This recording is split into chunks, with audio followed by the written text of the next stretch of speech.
welcome back to another lecture of Dental Pathshala, where we help you understand and learn dentistry better and easy way. And today's topic, we are going to talk about very important topic in removable partial denture. So today's topic, we are going to talk about the clasp. So without further ado, let's get started.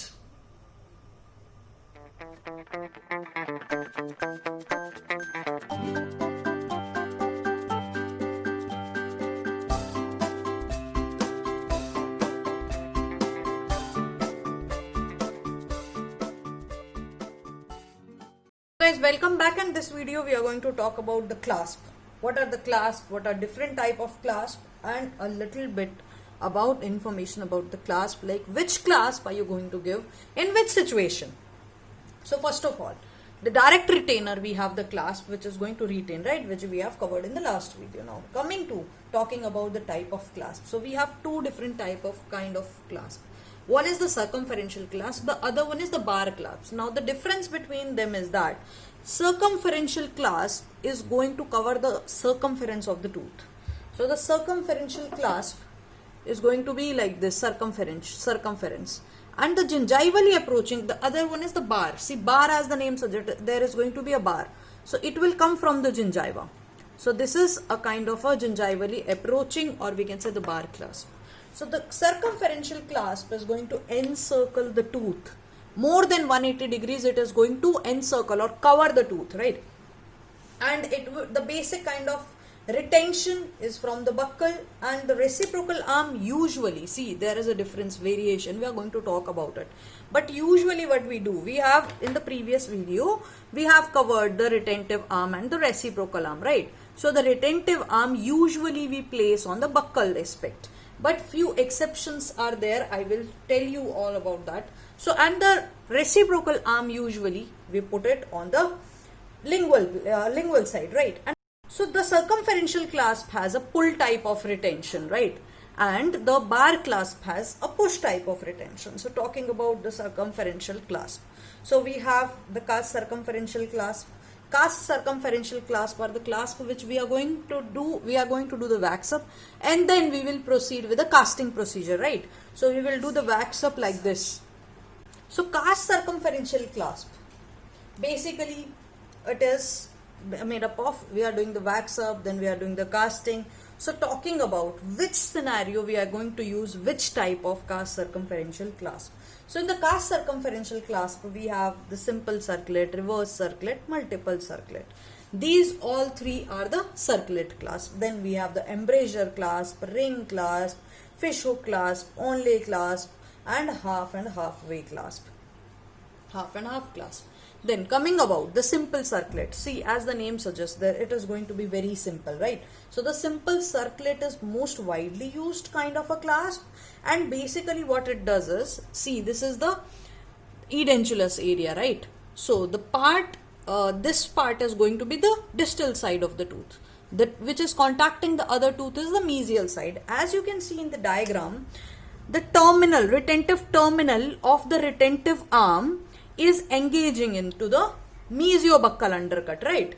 So this is how this simple circlet clasp, see, again I'm going to tell you now, this is the distal part, right, edentulous, then this is the mesial, which is towards the tooth. Now this clasp, the retentive terminal, which is going to do the retention part, so it is engaging into the mesiobuccal undercut. So what it does, see what it does, it is used in such a scenario wherein we have just one tooth missing like this, where the class 3 situations wherein we have both the sides tooth. So what it does, it is going from this end, so going from the edentulous area, it is going from the edentulous area, and it is engaging from this point, engaging from this point here. So it is, if suppose there is another tooth also here, so it is engaging, one clasp we are putting this side, one clasp we are putting that side, and in between we are giving the RPD. So that also we can do. So this is the simple circlet, which is majorly used in the tooth supported RPD. But what about the distal extension cases now, that are the most complicated? Now the distal extension cases, now if you can see, this is a edentulous area, right, distally. So what it does, it is going from the mesial. So this reverse circlet clasp, it is also kind of circlet clasp only. So instead of going from the edentulous area, see, instead of going from the edentulous area, now it is going from the, so what it does is, it is coming from here and it is going in between the teeth. So it is going in between the teeth, engaging like this. See, so this is going to be a reverse circlet. So what it does, it is coming from the edentulous and then engaging into the, it is going into the mesial part of the tooth and engaging into the distal undercut. As you can see, it is engaging into the distal undercut. Now the purpose is that, see, suppose if the patient is chewing any sticky food, right? So we have, suppose we have a RPD here, right? But when the patient chews, so because of the adhesiveness of the food, this part will come out, right? So what it does, it is retentive in the this distal part. So the function of reverse circlet clasp is that in the distal extension situations, when the force is applied on the denture base, now this clasp is engaging into the undercut from the distal part and it is retaining the denture, right? Next comes the multiple circlet clasp. So as the name suggests, multiple circlet. So basically this reverse circlet is majorly used in the distal extension cases. And where it is engaging into the distobuccal undercut, as you can see. And coming from the mesial, engaging into the distobuccal undercut.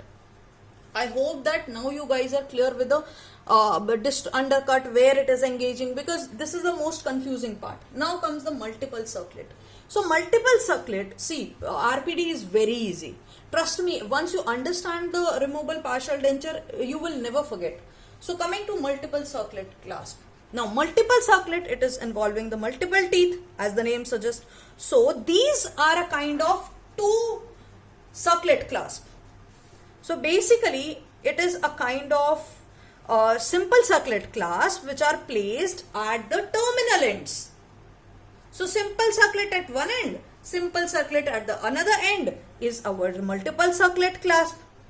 So when do we actually use this kind of clasp? Suppose this is my edentulous area, right? And this is the tooth, abutment tooth. Now what happens when this abutment tooth is little bit mobile? Then what I do? Then I am going to take another support. So this is the simple circlet, right? Suppose if this is the edentulous area. So this little fellow is our simple circlet because it is coming from the distal area and it is engaging the mesio-buccal undercut, right? So the another one is going from here and it is engaging into the distobuccal undercut. So this is a kind of a reciprocal reverse circlet clasp. So both of these clasps when combined together, suppose this case is little bit mobile and I don't want to take support only from this tooth. Suppose if the primary abutment is little bit mobile, suppose grade 1 mobile or anything, I don't want to take only support from this, then I am going to take another support from the adjacent teeth, and in that case we can give the multiple circlet clasp.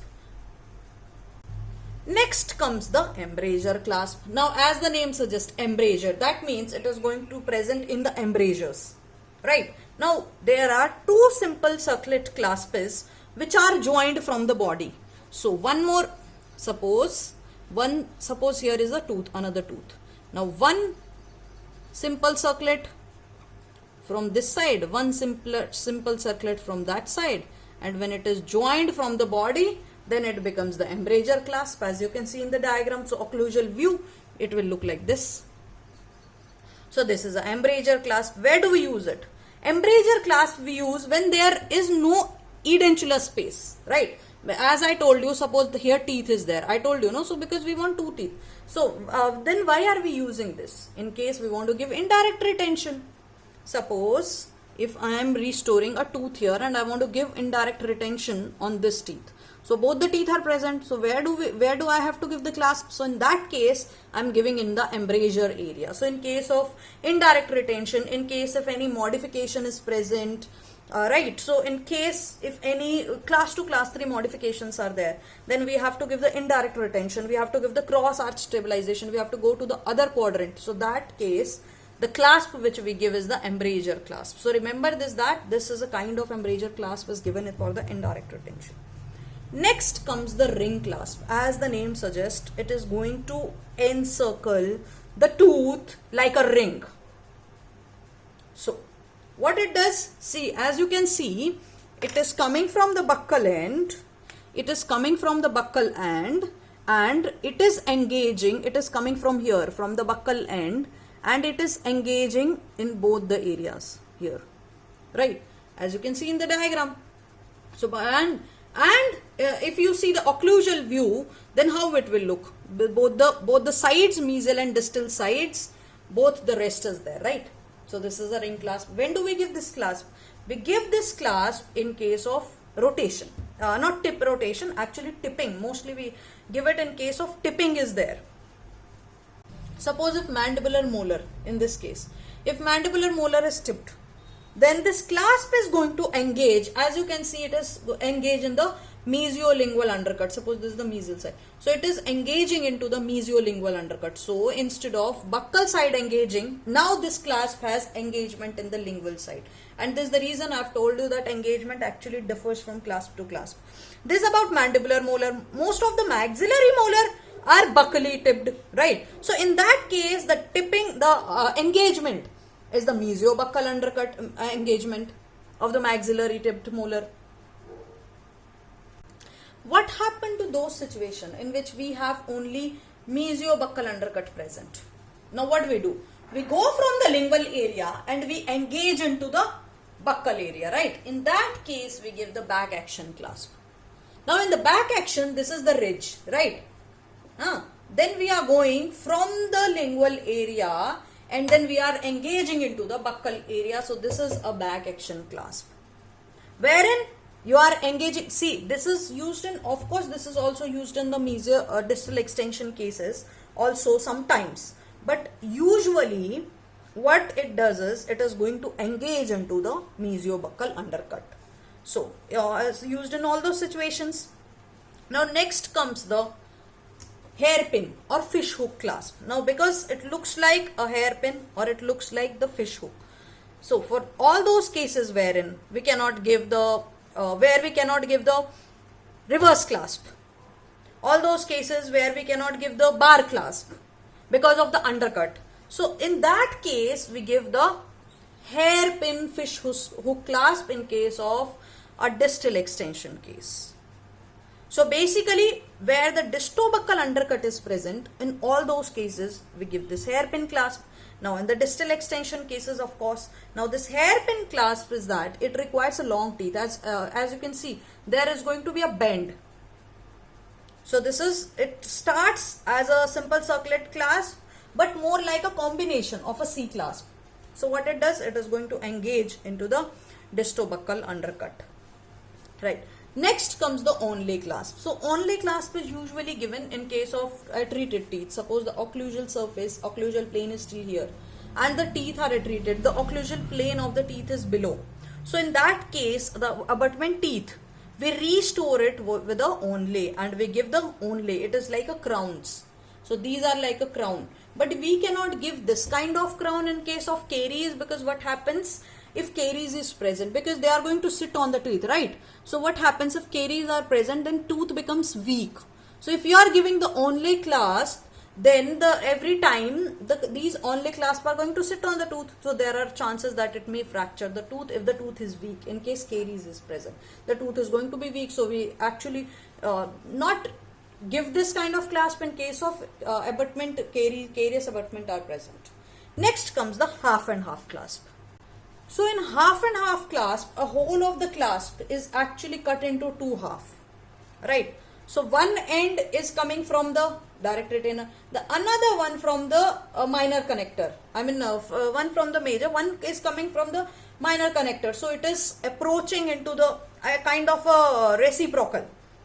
A kind of a reciprocal arm it is going. The reciprocal, the other arm is going the other way. So basically the retentive arm is towards our edentulous space, and the other reciprocal arm is going the other way around. So both of these arms are actually split in this. So that is a kind of a half and half clasp. Right. So guys, these are the circumferential clasp. We have covered the simple circlet, reverse circlet, multiple circlet, embrasure, ring clasp, back action, hairpin, fish hook, onlay, and half and half. Let's just revise it again. So simple circlet is usually given in case of mesio buccal undercut is present. Kennedy's class 3 classification, wherein the basically we are taking the tooth support, right? Tooth supported prosthesis we are giving. Reverse circlet we give in distal extension cases, right? So this simple circlet is going to engage in which undercut? As you can see, the mesiobuccal undercut, right? You have to always, whenever you are telling that where it is engaging, you have to look for the terminal part, where it is going, where it is engaging, because the retentive part, as the last video we have spoke about, that retentive part is going to be the terminal end, right? So the reverse circlet is engaging into the distobuccal undercut. Then the multiple circlet when weak periodontal support is there. Then embrasure clasp in case we want to give the indirect retention. Then ring clasp in case of tipping is present, right?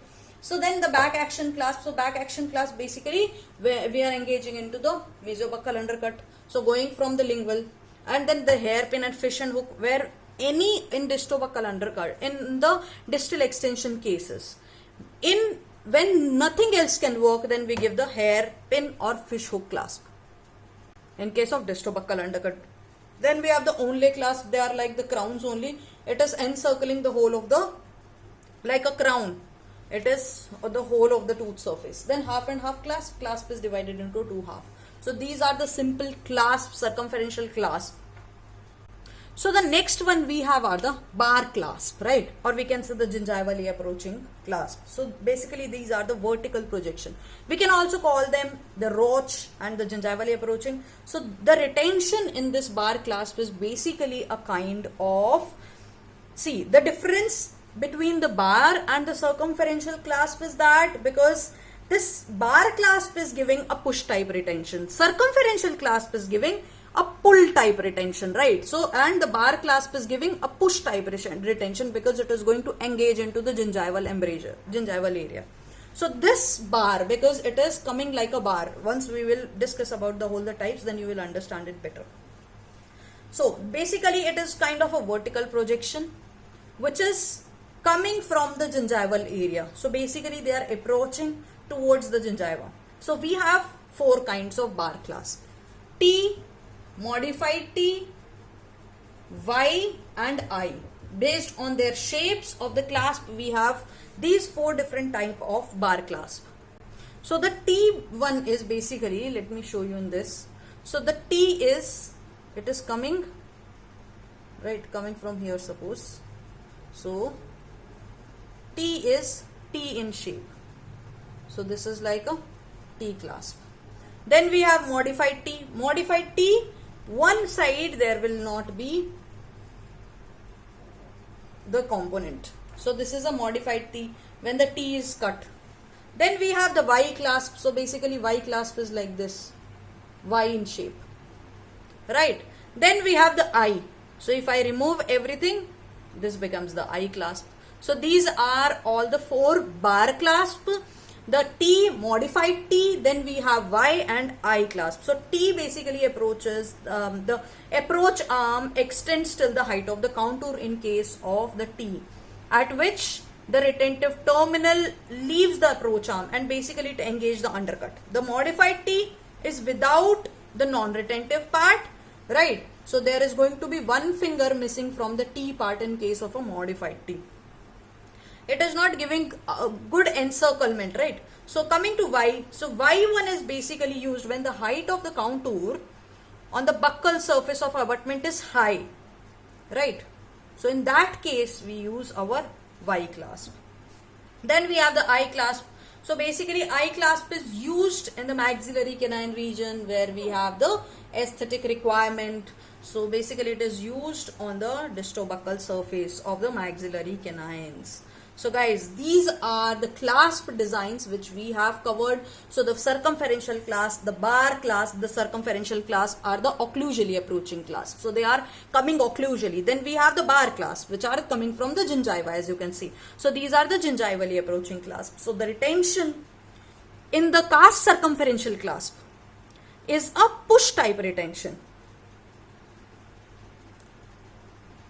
I'm sorry, it has a pull type retention, but in case of a bar clasp, no, the bar clasp has a push type of retention, right? It is pushing towards the gingiva, and circumferential retention is while we are pulling, so then it is providing the retention. So that is a pull type retention in case of cast circumferential.